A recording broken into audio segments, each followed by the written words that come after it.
Na porção dessa semana, a gente vai ver como e quando eu devo entrar em conflito com alguém. Eu sou Yair Alon e essa é a Energia Semanal.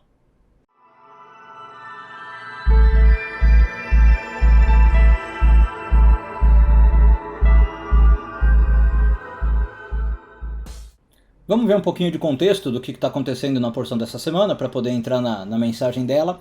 Bom, basicamente é o seguinte, José está no cargo de vice-rei do Egito, uma espécie de vice-faraó, né? E ele encontra os seus irmãos que vieram até o Egito para pegar comida. José sabe que são os irmãos, reconhece, mas os irmãos não reconhecem José. E aí a Torá conta para nós que José está cheio ali de truques, de engodos, de planos para... Alguns até dizem que talvez se vingar um pouquinho dos irmãos, né? Agora que ele está num cargo de poder, espetar um pouquinho os irmãos.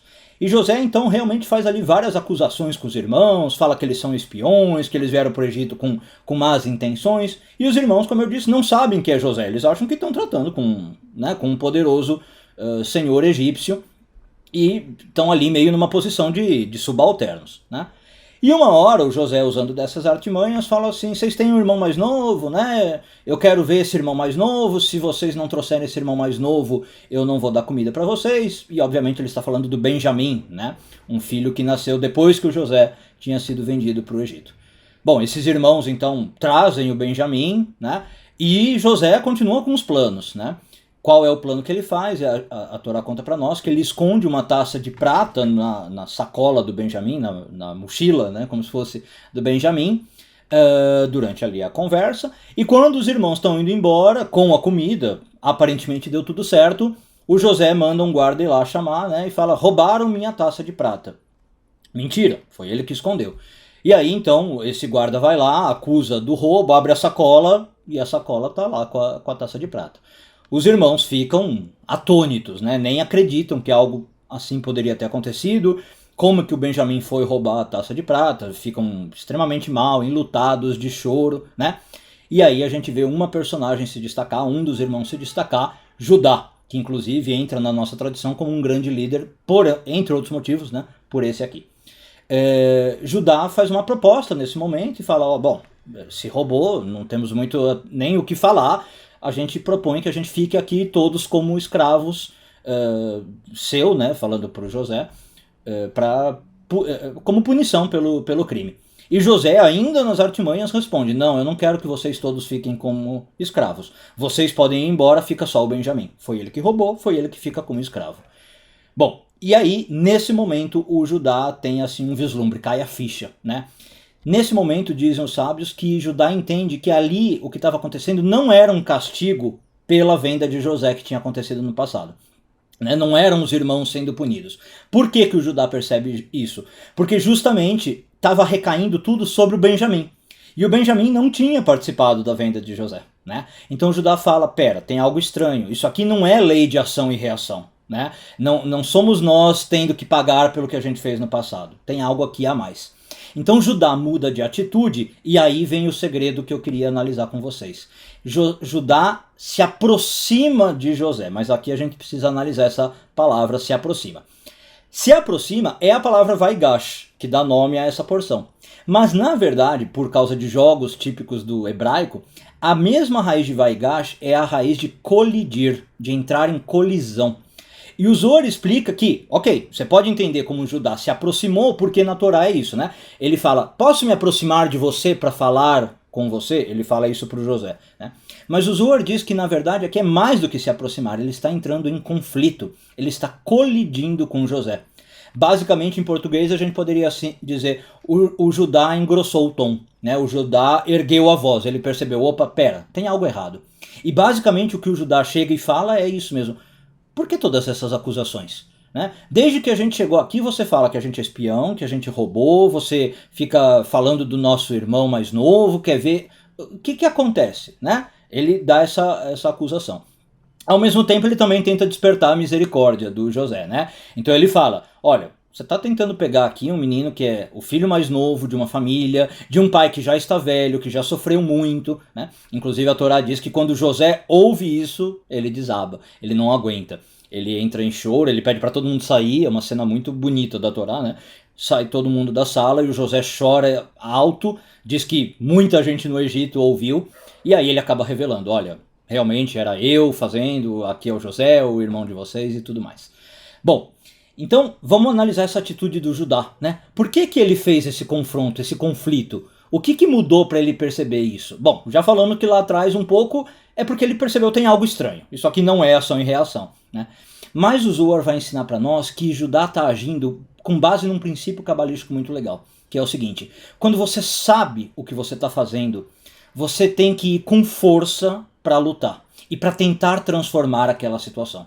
O Judá percebeu que tinha algo estranho, como eu falei, e que estavam sendo cometidos injustiças. Não procedia o que estava acontecendo, percebe? Tem algo ali muito errado. Então o Judá é o símbolo daquela pessoa que falou assim, eu não vou ficar quieto.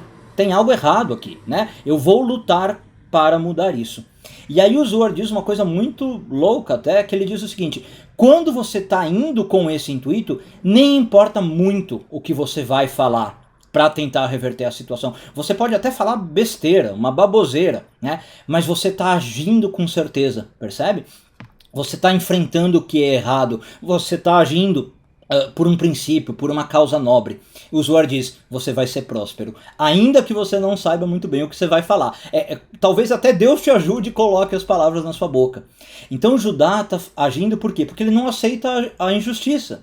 Tá? Por isso o aproxima, colide, o Vaigash. Ele fala, não, pera, aqui tem algo que tem que ser combatido.